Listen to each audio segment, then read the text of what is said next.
Hello, welcome to GCE Connect. So I'll continue with my class here.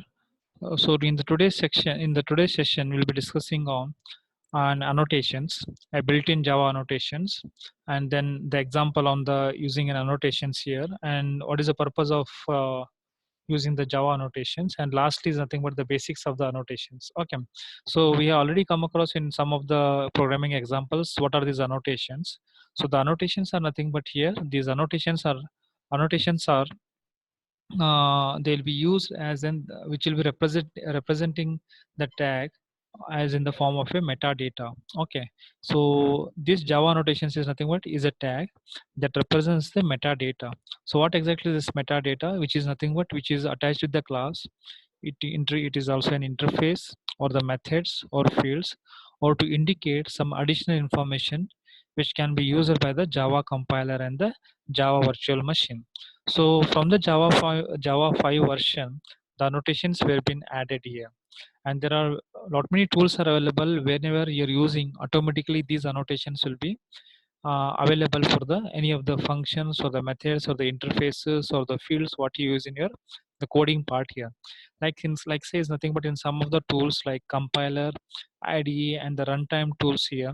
So it gives you an hint to include these annotations, so that is representing the it will be giving a hint to include the tag which will be represented as a metadata for the particular code here. And there is a nothing one more thing is nothing but here you can use the deployment descriptor or the class file or the new Java code for the derived files as well here. So the annotations are available. So remember, annotations are nothing but here this Java is in Java annotation is a tag which will be representing the metadata. Okay, which represents the metadata. So it is introduced from the Java 5 version here. Okay, mainly which is used by the Java compiler and the JVM. When you say you are using with the Java compiler and the JVM, that means you are working with the class interfaces, methods or the fields in your coding part here. Okay, so the annotations are nothing but here we are having two types here. So there is a built-in Java annotation, and built-in Java annotation is used in other annotations here. So these are the frequently annotations which you come across in your coding part here. There is nothing but here these are applied to the Java code. Okay, so like override, suppress warning, and the deprecated. And then along with there's nothing but here when suppose if you want to use it for the other annotation, then these will be used like target, retention, inherited, and the documented here. So we'll clear about what is this override, what is the suppress warning, and what is the deprecated here. So basically when you talk about this deprecated here annotations, here is nothing but here it's a marker. So it's a marker annotation. Okay, so it's a marker annotation which indicates that the declaration is absolute. So it is replaced by the newer form here. We'll see that is what is the newer form here. We'll take an example here in this slide itself. So the Java doc, which is available, deprecated is available in the deprecated tag, which is available in the Java doc here, should be used when an element has been deprecated. Okay, so deprecated tag is for the documentation and deprecated annotation is for the runtime reflection. So how exactly we can use it for the runtime? We can see with an example here. So what I can do is nothing but I'll write one example here. So like say is nothing but public. Okay, this is a small case public class. Then say is nothing but class name is test. Okay, I'll open. Now this will be having a method called as public void display. Public void display. So the display takes okay, method display. So there are no arguments for the display. So display, what the display will do here? The display will display the message. So the display will display the message. What display is nothing but see here, that is system.out.println. Okay, system.out.println. Now here you display a message deprecated. Just for our understanding, deprecated. Okay, close it. So this is a test. We are doing the test here, and close this display, and then We'll call this display method in the main method, that is public static void main. So in this case, nothing but it takes an arguments here of types strings. Okay, as args. Then open it. So I'll make it bigger so that we can use it. Then see here, I have to create a, I have to call the display method. Before the display method, I have to create an object of test class. So object test equal to new test. So it will create an object called as O of test class. So call the method. So what is the method here? That is O dot object dot method name, that is display. So call it, close it, close the main method, and now close the class here. So what will happen is nothing but we have created a class here. This class will be having a method called as display. So here, this is a state for program we are written here, but we are not using any annotation. So where exactly the annotations will be used? The annotations will be used for the methods, interface, or the fields. Okay, so here we'll add the annotation. So see here. So the annotation is nothing but at the rate. So it is deprecated. Okay, this is the annotation used here. So this annotation is nothing but here, this annotation is working as a marker here. This annotation is working as a marker annotation, which indicates that declaration is absolute and has been replaced by the new form here. Okay, so this is annotation for which will be annotation will be used for the runtime reflection here. So this is the code we'll be using in for the application here. Okay, so in this code is nothing but here when you talk about this code here, so it is giving you the clear idea about how exactly the deprecated is used here. Okay, this is, you can give an example, the same example you can give, create one class, the class will be having one method, and that method itself is a deprecated, and call this method by in the main class by creating an object of that class. Okay, simple you can remember here. Okay, so next one is nothing but here the override. So the override is nothing but it is also a marker annotation that can be used only on methods. So it can be used only on the methods here. So a method annotated with an override must override a method from a superclass. So we need to override this one. Okay. In case of the deprecated, what we did is nothing but here, which is indicating that the declaration is absolute. But here, a method annotated with the override must override the method from a superclass here. Okay, so usually what is a superclass is nothing but it is actually is overriding the method which is not simply been overloaded here. So we are ensuring that superclass method is actually overridden and not simply overloaded here. Okay, so we'll take a simple example here. So in case of this example, we have created a class called as an animal. So this animal is having a method called as eat something. So here system.out.println eat something. So this is the class here. So this we are using as a class. Name of the class is animal. Now eat something is a method of this animal class. Now we'll extend the class. We'll create one more class. Class name is dog. Class dog, which extends the animal class. So now again there's one more method called the same method that is overriding, that is eat something. Okay, so this eat something is nothing but now this is nothing but a method of a class which has been extended by the animal class here. So this is nothing but we are using it as a marker annotation for this class, and in this case the marker annotation can be used on, we are using it only on the methods here. So here system.out.println. Now how to call these methods here? So we are having a method eat something is available in the dog as well, the eat something is available in the animal class as well here. So what we'll do is nothing but if I want to call a method of a dog here from the animal class here, then how will I call here? So here, so simply what I'll do is nothing but I'll call this method here. So create the uh, main class. So in the main class, see include the main, create the main method, and in the main method create the object of the animal. Okay, by using a class called as dog. So here class test annotation. So public static void main string args. So we are creating an object for an animal which is extended by the, we are creating an object for the dog class which is extended by a class called as an animal. So animal A equal to new dog. So object of dog has been created.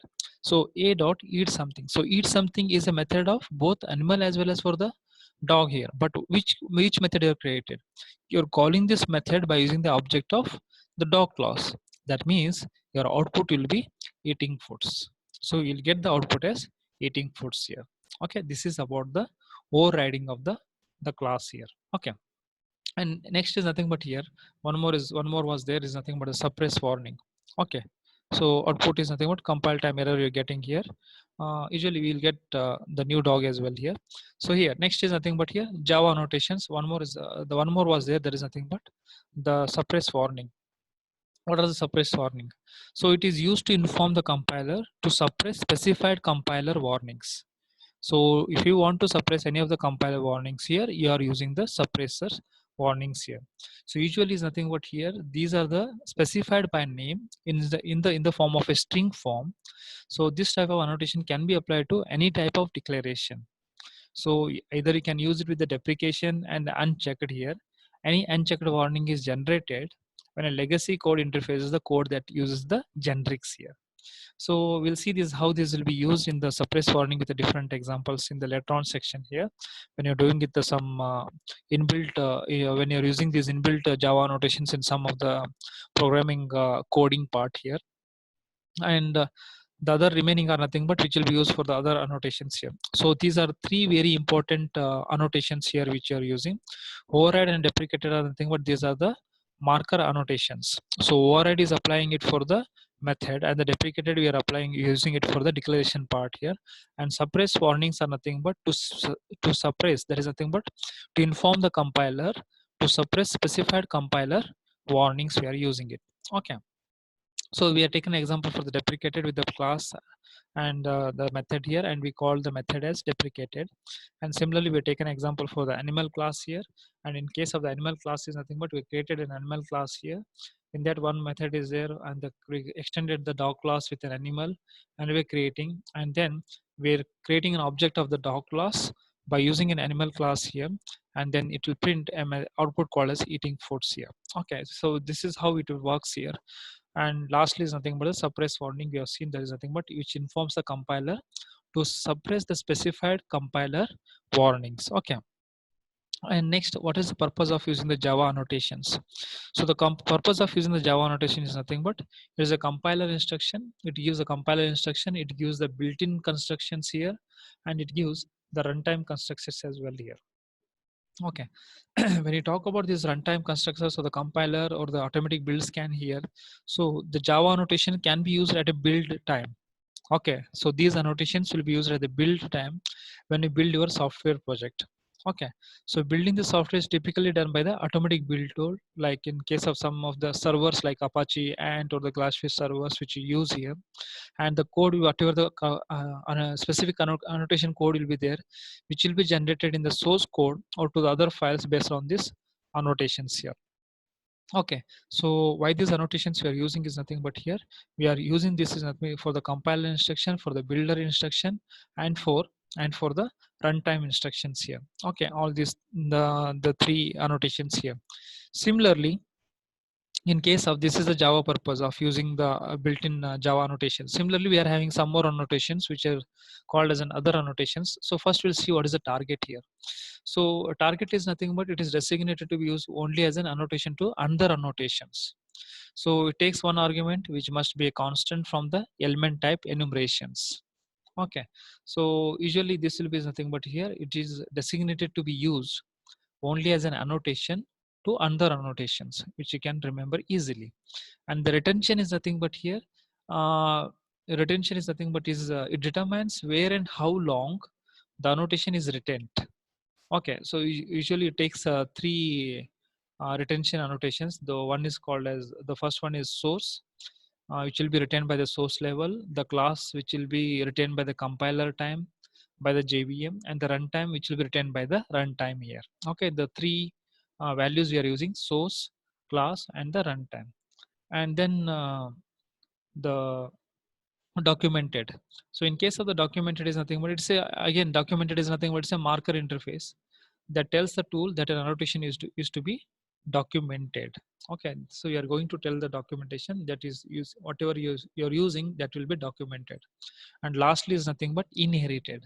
So inherited is nothing but it's a marker annotation. Okay, this is also a marker annotation that can be used only on annotation declaration. Okay, so usually this at the rate inherited causes the annotation for superclass to be inherited by a subclass. Okay, so that is an example we can say is nothing but it's a inherited causes the annotation for a superclass to be inherited by the subclass here. So all these are nothing but the built-in Java annotations which are used for the other annotation purposes here. And lastly, moving on to this one, the annotation basics here.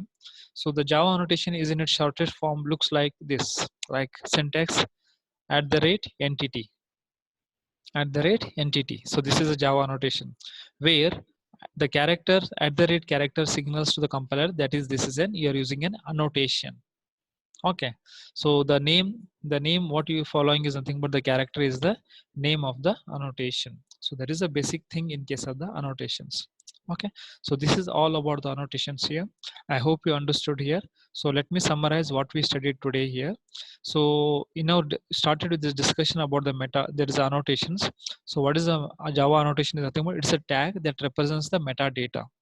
Okay, so where exactly this annotation is used? It is used with the classes, interfaces, methods, or the fields, which is used by the Java compiler and the JVM. There is Java Virtual Machine here, which has been introduced from the Java 5th version, and the tools mainly used by the compiler, IDE, and the runtime tools, and which will be derived files as well as like new Java code, deployment descriptor, and the class files here. So we are having built-in annotations as well as annotations which will be used to the other annotations: override, suppress warning, and the deprecated. So this is a marker annotations which will be used for the methods to override the methods of a particular class here. Suppress warnings are nothing but here the suppress warnings are used to give warnings to the methods here.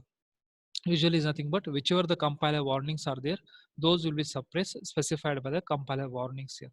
So it is specified by the name and it's a string form here. Okay, and the deprecated are nothing but here the deprecated is acting as a marker here, marker annotation, so which will be used for the during the time of the declaration, that is an absolute, and has been replaced by the newer forms here. Okay, and then the built-in Java annotations are nothing but here the built-in Java annotations which will be used for the other annotation purposes here. The first one is nothing but called as the target. So that in case of the target is nothing but here the target annotation is used whenever you want to designate as an annotation to the another annotation. So it takes a form as @target, takes the one argument which must be constant from the element type, like an enumeration, and then the retention is nothing but how long the annotation is going to retain. So it uses three values. One is called as a source for the source level, one is for the class, that is for the compile time, and lastly one more retention value is for the runtime. So that will be retained at the runtime. And the inherited is nothing but here in case of the inherited. So this inherited is a marker annotation. Both the inherited and the documented are the marker annotations which is used for the annotation declarations. So inherit causes the annotation for a superclass to be inherited by the subclass. Okay, and last one, the annotation is nothing but the documented. So in case of the documented is nothing but here whatever you want to the tools tells here, if you want to document here, so that an annotation is to be documented here. So it is designed to be used only as an annotation to the under declaration here. Okay, so this is an example we have seen, and these are nothing but the annotations are nothing but will be identified with the character, that the character followed by the name of the annotations here. So that's it from this annotation. Thank you very much.